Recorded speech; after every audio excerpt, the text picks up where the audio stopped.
Hey guys, welcome back to my channel. This is Serial Gaming here, and today we're gonna go through two of the most likely units that will be featured alongside the event that we will be getting tomorrow.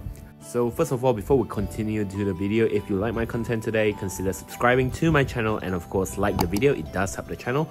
And if you want to further support my channel, you can click the join button to join my membership to enjoy some additional perks and benefits. Alright, moving on, we'll be starting off with Cait Sith, or is it Cait She? I'm not really sure. Anyway, I'm just gonna call him Cat. Anyway, skill 1, with his rework, his skill 1++ version, which is obtainable if he has 6 buff throughout the entire party, and it's not really hard to maintain 6 buff for Cat, since technically if you have his skill, if you use his skill 2, you can gain 9 frame buff to the entire party. So like I said, it's really easily obtainable. Anyway, his skill 1++ version does a 3 full AoE HP attack, and that's about it.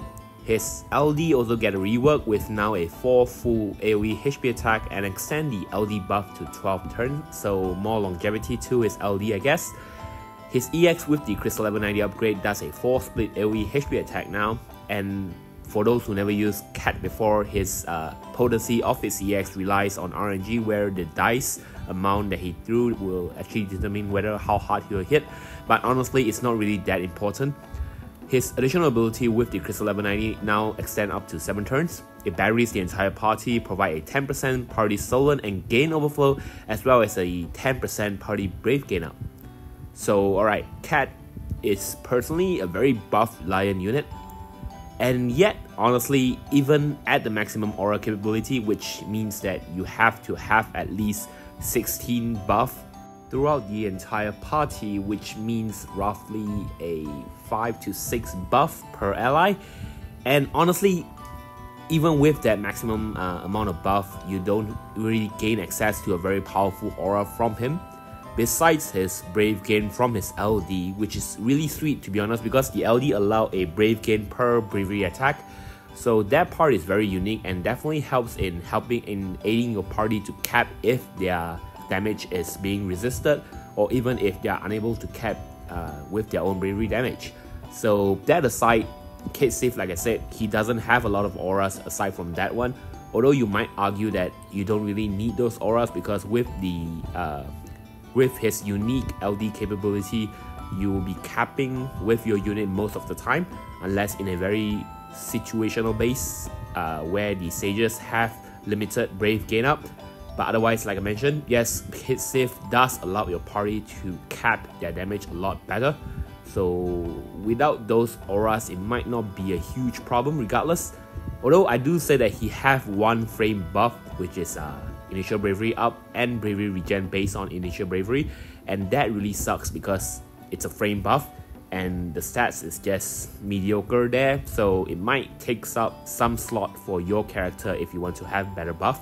But regardless, Cait Sith is still a very decent support. If you want to run him in the party, it's not really that he's not really that powerful in the party, because considering that his LD can be used as an LD core as well. But regardless, if you want more longevity for his LD access, you can of course use him, and he does have a 100% crit rate up as well, so your party can guarantee crit even though if the boss have a max bravery floor like say for Sephiroth. Personally, I just use him more as a call unit than in a party, but of course, like I said, if you want more longevity access to his LD, since his call only lasts for 3 turns, you might want to have him in the party rather than just using him as a call.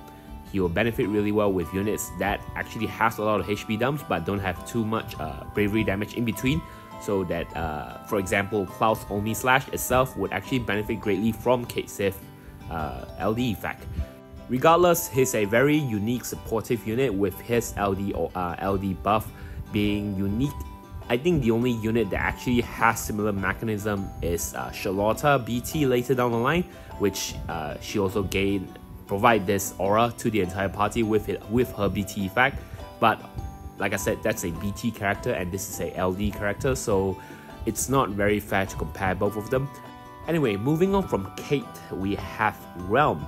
Alright, Relm, like I said, they might not be the feature unit for the upcoming event, but they are most likely to be. Anyway, Relm is actually one of my favorite Final Fantasy VI character in the game, as well as in the Final Fantasy Opera Omnia. And honestly, she's part of the reason why people actually prefer to go for her instead of Shelke, because of their similar mechanism, yet she just does a lot more.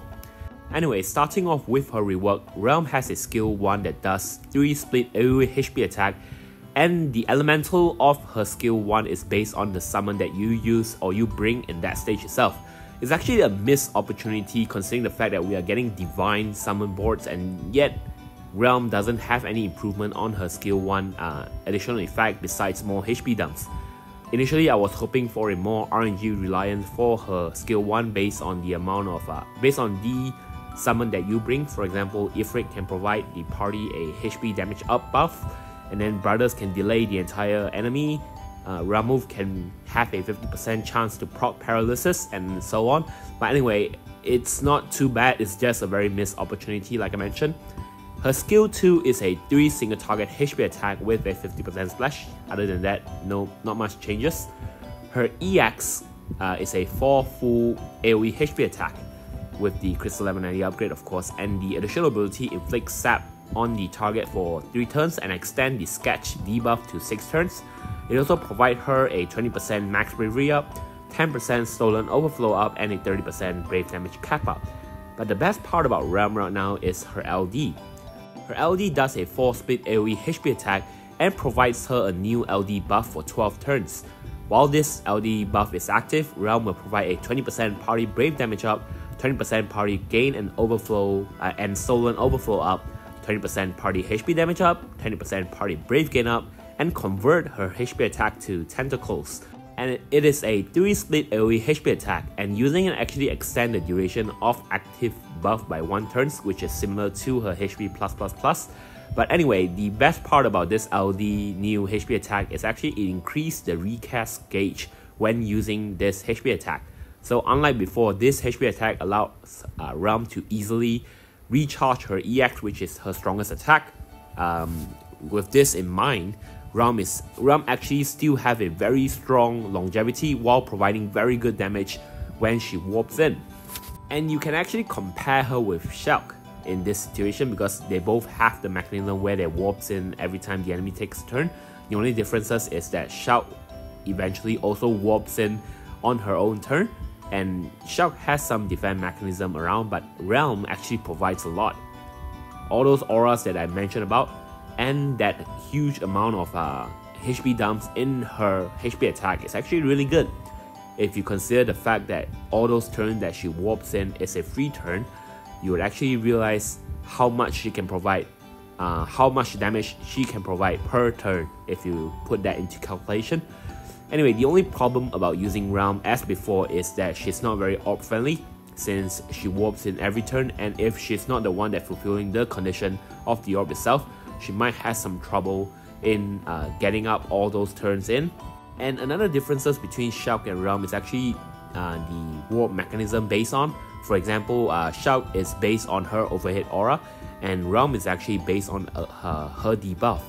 And since, although it's framed, but if you have a situation where you overflow your enemy with a huge amount of debuff, you might be a little bit worrisome because once you're not able to apply the debuff that Relms have, then you might have some trouble with using her in the party itself.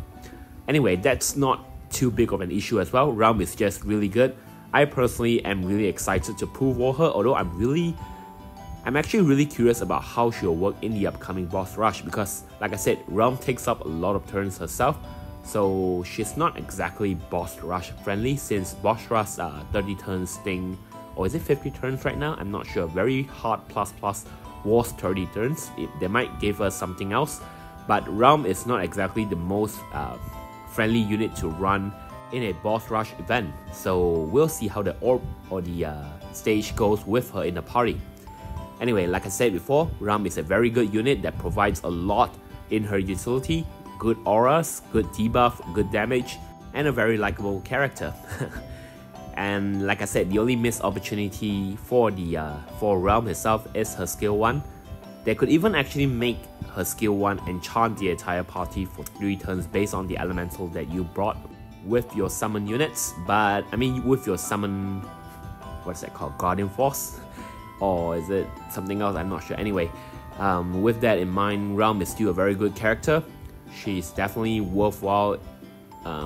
Not too sure whether how viable she will be in Shinyu, but definitely worthwhile with your resources if you're running her in the upcoming event. She can even work really well in the Transcendent 10, which is one of the hardest stage that we'll be getting pre-Shinyu. I mean, it's a given because it's the last Transcendent before Shinyu. But anyway, Relm can actually be really good in that stage itself, considering the boss has a very ton amount of HP and the turn count is actually pretty limited. So Relm's free turn can help a lot in performing the highest DPT in that stage itself.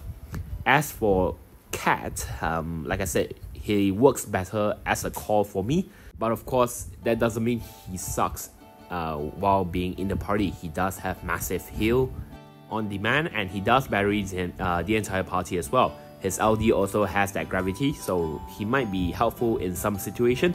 But anyway, that's my plan for this two character. I plan to pull for Relm. I already have Cait in both my account, so I'm skipping him regardless.